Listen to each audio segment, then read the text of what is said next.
अब देखिए इसी पाठ का एक दीर्घ-उत्तरीय प्रश्न देखते हैं। ये दूसरा दीर्घ-उत्तरीय प्रश्न है, यानी कि यह प्रश्न 6 नंबर में पूछेगा और कम से कम 150 शब्दों में इसका उत्तर देना है। ठीक है, प्रश्न देखते हैं। मानव भूगोल के विषय क्षेत्र पर टिप्पणी कीजिए। ठीक है, मानव भूगोल के विषय क्षेत्र पर टिप्पणी करना है, तो इसको हम सीधे सीधे पैराग्राफ में भी लिख सकते हैं।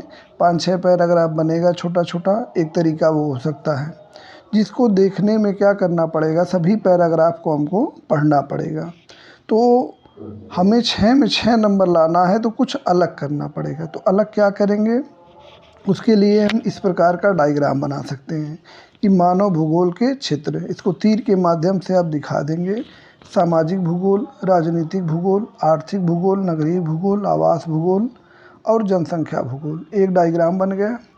डायग्राम बनने के साथ आप अगर चाहें तो इसी के साथ यहाँ पर इसके कुछ उपक्षेत्रों का नाम भी लिख सकते हैं, लेकिन हो सकता है कितना याद ना रहे परीक्षा के समय। तो परीक्षा में याद होने से ज़्यादा ये मायने रखता है कि आपको प्रश्नों को बनाना कितना आता है। तो मानव भूगोल का क्षेत्र है, तो मानव भूगोल का क्षेत्र मान लीजिए आपको नहीं याद आया क्या है, तो मानव जो जो काम करता है उसी में भूगोल जोड़ देना। जैसे मानव समाज बनाता है तो सामाजिक भूगोल, मानव राजनीति करता है तो राजनीतिक भूगोल, मानव आर्थिक क्रिया करता है तो आर्थिक भूगोल, नगर बनाता है तो नगरीय भूगोल, आवास बनाता है तो आवास भूगोल, जनसंख्या है तो जनसंख्या भूगोल।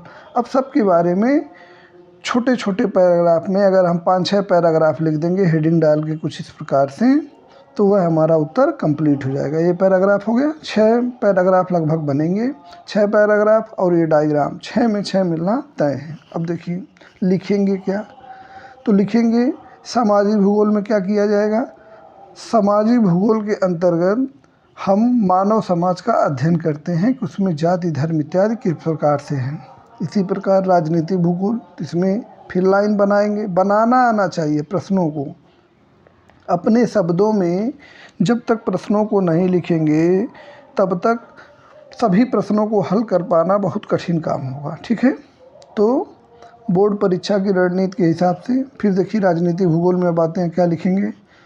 तो यह भूगोल की वह शाखा है जिसमें हम मानव के राजनीति या राजनीतिक क्रियाकलापों का अध्ययन करते हैं। इसमें हम समाजवाद, पूंजीवाद इत्यादि का अध्ययन करेंगे। आर्थिक भूगोल हो गया, आर्थिक भूगोल में आर्थिक क्रियाओं का अध्ययन करेंगे। प्राथमिक, द्वितीयक, तृतीयक क्रियाएं पढ़ाए हैं, बढ़ाना चाहेंगे तो उसी में बढ़ा दिया जाएगा। किसके अंतर्गत, मानव के विभिन्न आर्थिक क्रियाओं का अध्ययन किया जाता है, जिसे हम कई वर्गों में बांट सकते हैं।